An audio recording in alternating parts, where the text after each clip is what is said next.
Y.S. Avinash Reddy. Sir, question number 222, sir.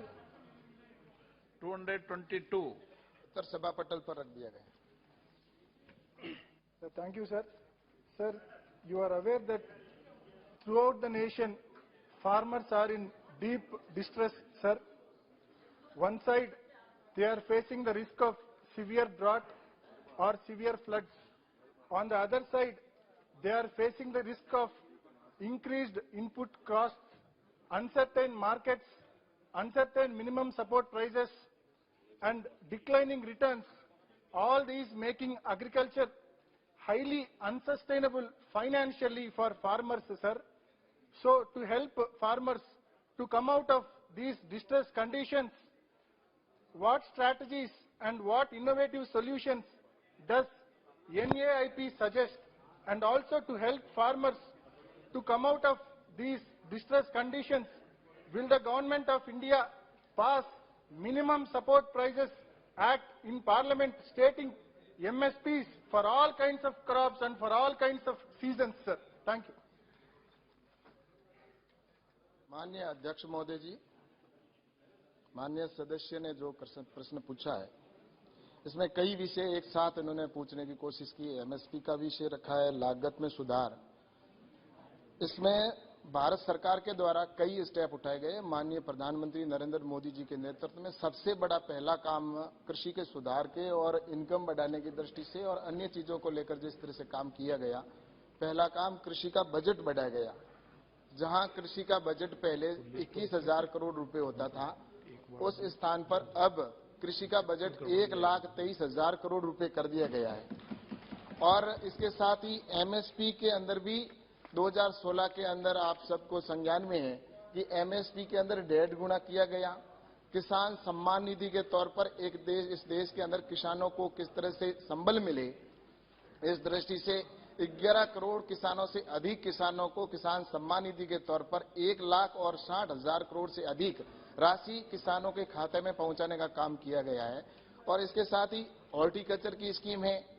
Horticulture scheme के अंदर MIDH के माध्यम से हम किसानों को सपोर्ट करते हैं कि किस तरह से वो सपोर्ट डाइवर्सिफिकेशन पे जाए या उनको किस तरह से लाभ मिले।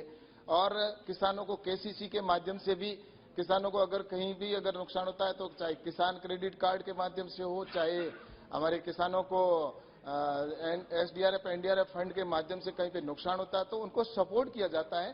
तो प्रधानमंत्री माननीय नरेंद्र मोदी जी के नेतृत्व की सरकार जब से आई है, लगातार कृषि के क्षेत्र में नए नए अचीवमेंट भी प्राप्त किए गए, नई टेक्नोलॉजी को भी लाया गया है और निश्चित रूप से आने वाले समय में किसानों को जो लक्ष्य है इनकम बढ़ाना, उस दिशा में भारत की सरकार है वो काम कर रही है। Recent continuous floods in Andhra Pradesh has damaged Kharif season and Rabi season crops in a very large scale, sir. A team of officers from Government of India has also visited Andhra Pradesh to personally see the plight of farmers and to see the amount of damage, crop damage, sir. Sir, this is due to continuous floods, sir. So may I know from the Honorable Minister what steps the ministry has taken to facilitate innovation-focused projects to promote climate-resilient agriculture, and also what steps are being taken by Government of India to compensate the huge crop loss of farmers of Andhra Pradesh, sir? ऐसा है कि माननीय अध्यक्ष जी, ICR के द्वारा कई ऐसी वैरायटियां भी निकाली जा रही है जो जलवायु के अनुसार उनके अंदर किसान उनको अगर बोएगा तो उससे उनको जरूर इसमें सपोर्ट मिलेगा। और दूसरा, इन्होंने जैसा कहा है कि आंध्र प्रदेश से जो किसानों के नुकसान का जिक्र किया है, तो राज्य सरकार से जो भी प्रस्ताव हमारे पास में नुकसान से संबंधित आता है उसको लेकर हमारी सरकार है तुरंत इसके लिए एसडीआरएफ फंड का और एनडीआरएफ जो फंड है उसके माध्यम से राज्य सरकार को जो नुकसान हुआ उसका आकलन के आधार पर सपोर्ट करती है। और एसडीआरएफ फंड के अंदर जैसा मुझे आज बताते हुए प्रसन्नता है कि भारत सरकार ने और गृह मंत्रालय ने एक बहुत बड़ा एक निर्णय लिया कि पहले जब आपदा आती थी तो उस समय आपदा आने के बाद में राज्य सरकार का ज्ञापन आता था, उसके बाद में केंद्र सरकार की जो टीम है वो जाती थी और आकलन करके आती थी।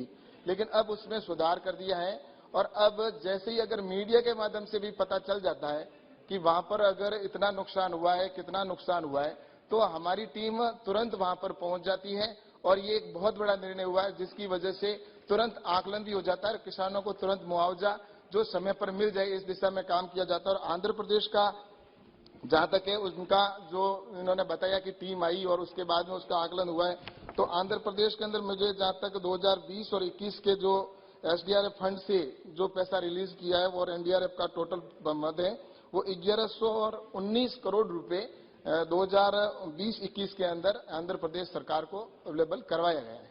श्री सुरेश